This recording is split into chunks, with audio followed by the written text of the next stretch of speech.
E aí galera, hoje estou aqui ensinar como baixar o som da Killmark. Quando você mata um jogador tem um monte de som, mas eu vou ensinar um som que muita gente procura, que é um som chinês, eu acho.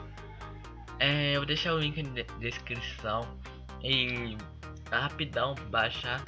Quando você baixar esse a Killmark, o som da Killmark, você vai em download, vai procurar que vai abrir, vai copiar isso tudo aqui, copiou, pronto.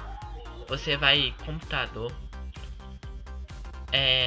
arquivos, Z8, entra no seu CS, vai em Raze, depois vai em CND2, depois em inglês, depois mensagem.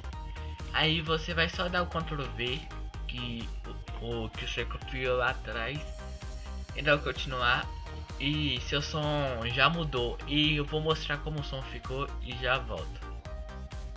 E aí galera, eu vou mostrar como o som ficou depois que eu fiz aqueles bagulho. O som vai ficar assim, ó.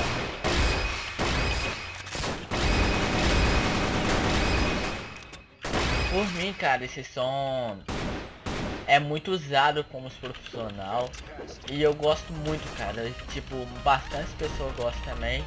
Se você gostou do vídeo, deixa o seu like, vai ajudar muito. E se um amigo seu estiver procurando, divulga pra ele e agradeço muito.